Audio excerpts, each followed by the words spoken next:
Sometimes I see myself in a mirror, or sometimes in a photograph, or sometimes in a glass door, and there's a tiny moment when I think, who is that? That's me. And I don't mean in a bad way. I'm not looking at myself and thinking I look terrible. I'm not desperately wishing that I could be 30 again, or 5 inches taller, or 10 pounds lighter. It's something much stranger than that. I think that somewhere inside of me, the picture of myself, the one I carry around my head, just hasn't kept up with the person in the mirror. And I've been wondering if maybe that just happens to a lot of us when we get older. Maybe the picture of ourselves changes much more slowly than our bodies do. Maybe our whole lives change. The person inside of us and the person outside of us hasn't caught up yet. And if you find yourself relating to this, maybe you'll consider subscribing. I don't think very much about what I look like. I get dressed, I do my hair, I look at myself in the mirror to put my makeup on, I make sure that everything is reasonably put together and where it's supposed to be. And then I go on with my day. I'm not going around thinking about my age. I'm not going around thinking about how I look.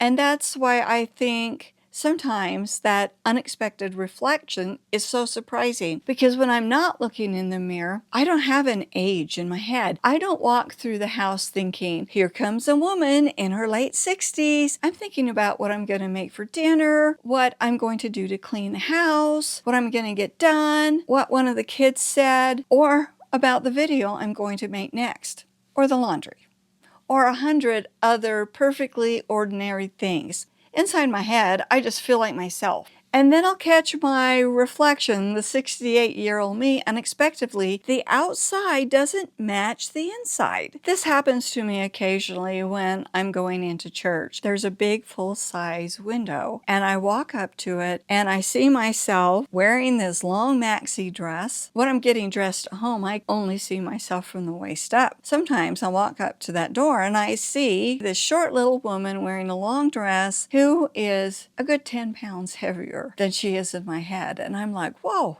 who is that? And then I go right into the building and I go up to the piano because I play the piano, and that's all gone. I think the photographs can do this too, especially when the photographs are taken by someone else, because they get us all posed, they choose the angle, and they tell us when to smile when we're ready. There are times when people take photographs of us and we're not really paying attention. And then we see it, we go, I don't look like that. And it's not necessarily because anything's wrong with it, it's just unfamiliar. It's not the person that we expect to see. I don't think this is vanity. I've thought about this because I don't want this to sound like I'm saying that I can't stand looking at myself and seeing myself getting older.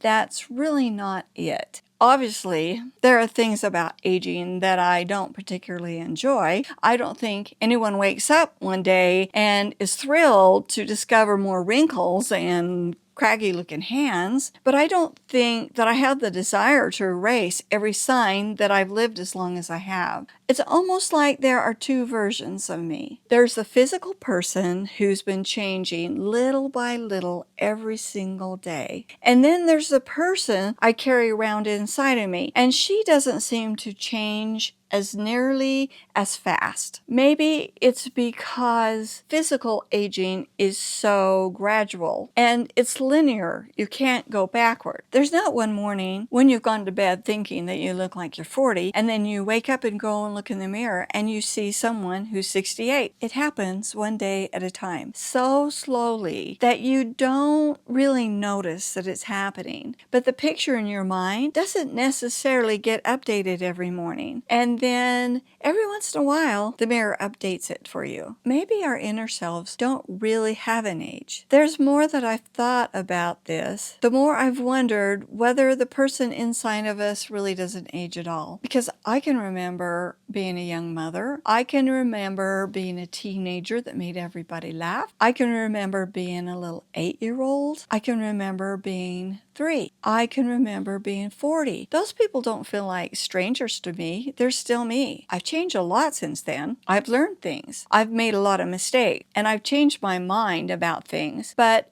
there isn't a completely different person living inside this older body. There's a continuous thread. I think that's why sometimes I can remember so clearly something that happened 40 or 50 years ago.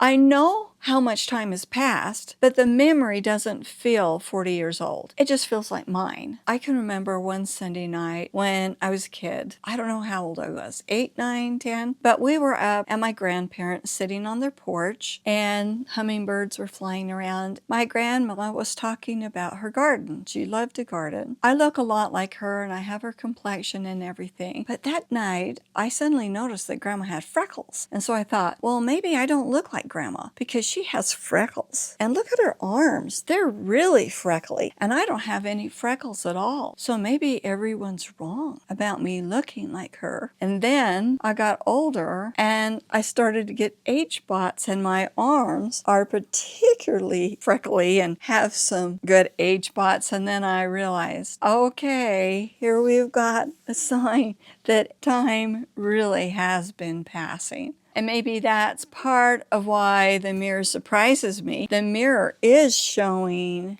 me time, but inside ourselves, time just doesn't feel so orderly. It's not like age spots coming on a little bit at a time. Our mind bounces from here to there. I remember my mother telling me that once. She was in her 60s and she said, you know, I still feel 18 inside. And I remember how weird I thought that was. But now I get it. Another thing that can happen is if you hear a recording of your voice, and if you've heard recordings of your voice when you were younger, you'll suddenly realize my voice sounds older. That recently happened to me. I have a recording of me when I was 16 and I was interviewing my grandmother for a school project. And I do sound so young. Did you go to high school? Yes, I went over to film high school. What was it like? Well, how did you feel about the Depression? Well, that was after I was married and we were pretty poor then. Okay, how did you feel about World War I? Well, that was a very sad time. I was 18 then. And then I have recordings of me singing when I was in my 30s. I sound more mature, but I don't sound old.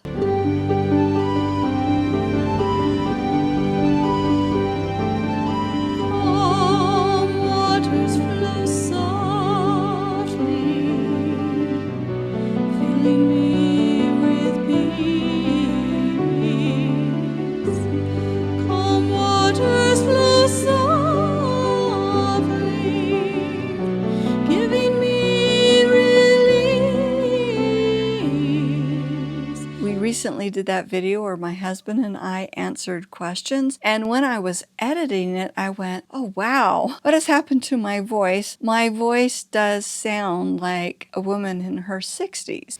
Our parents seemed so old when they were married 50 years, like one foot in the grave. Oh yeah, that was... I don't know. I don't think we seem as old. But that just has come on so slow. I didn't even realize that that had occurred. Or maybe you suddenly get down on the floor. This has happened to me. And then it's only when I get up that I realize that it just wasn't as easy as it once was. And honestly, I'm sitting on the floor right now. And every time I get on the floor, I forget until I go to get up. I do like sitting on the floor, particularly here by my books. But I think there's an even bigger version of this. Sometimes our lives change before the inner picture of our lives do. Retirement can do this. For years, you may have answered the question, what do you do, with your job title. That was part of your identity. And then one day you're retired, your job changed, but your brain hasn't caught up with that. Your identity hasn't caught up with that. It takes longer. You can know perfectly well intellectually that you're retired, and yet you still have moments when it feels strange. Is this really my life now? The same thing could happen when children grow up. For years, your life is caught up with their clothing, getting them fed, getting them to school, getting the homework done, making sure they're not getting themselves into trouble, trying to guide them so they'll be great people, worrying about them, concerned about them. They're your main concern. And then suddenly they don't need you the way they did. For many women, that's a hard thing to give up. Some mothers try to hold on to that too long and try to still manage their adult children. They just haven't realized that it's time to stop. What it means to be their mother has changed. And your inner picture of that just needs some time to catch up. And it can be the same thing with caregiving, with divorce, with moving, of becoming a grandparent. Sometimes the facts of our life change overnight, but our identity doesn't. What's inside of us doesn't. It takes a while. It catches up on its own time. Maybe that's why transitions just feel so strange. I wonder if that's one reason certain stages of life feel so disoriented. Not that anything is necessarily wrong. We just keep trying to understand who we are now using a picture of ourselves that was formed when our lives looked different. Maybe you've lived in the same body every day, but occasionally you see it from the outside and feel what the outside is doing, and you realized how much time has passed. There's a difference between knowing and feeling. I don't think we necessarily have to fix it. So there's something I want to be careful about. I don't think the point of all of this is that we need to look in the mirror and give ourselves lectures. I don't think we have to force ourselves to feel a certain way. And I don't think that every uncomfortable feeling needs to become a self-improvement project. Sometimes just noticing something is enough. I can notice that my reflection surprises me without feeling I need to lecture myself about it. I can be curious why the woman inside of me doesn't expect herself to look that way. And then I can go on with my day. There's actually something comforting about that, because maybe the fact that I don't feel exactly the way I expect an older woman to feel isn't evidence that I'm doing something wrong.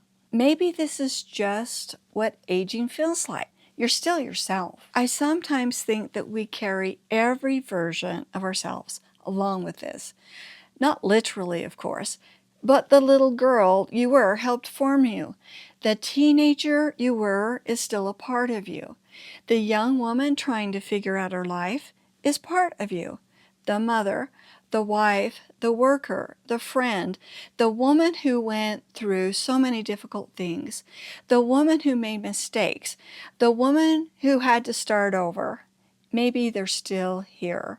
Maybe that's why it's impossible for a mirror to show us who we really are. It only shows us what we look like today, in this moment. It can't show us what we survived. It can't show us what we learned. It can't show us the people that we've become or that we've loved. It can't show us the times that we've been frightened and have kept going anyway. It can't show us our sense of humor. It can't show us the things that we're curious about. It can't show us all the ways that we've changed. It can't show us all of the memories we're carrying around. A mirror can show us age, but it can't show us a life. Maybe that's what I've been figuring out. The woman I see in the mirror really is me. She's not some older woman who appeared while I wasn't paying attention. She is me, but she's also not all of me. The person I feel like inside of me isn't imaginary either.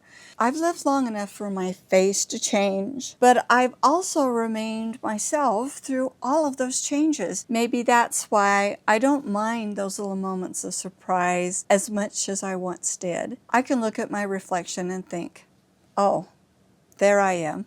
And then I can remember that what I'm seeing is only the outside of a much bigger story. I'd really like to know if you've ever experienced this. Have you ever caught yourself in a mirror or a glass door and been surprised by the person you see? Or maybe it isn't your reflection at all. Maybe there's some other part of your life where the facts have changed, but the inside of you haven't completely caught up yet. I have a feeling that I'm not the only one. I don't mind these little surprises anymore because I'm beginning to understand that the most important parts of who I am were never the face in the mirror. Well, I hope you take care of yourself and that you love yourself and who you are, all of you. I'll see you again. Bye.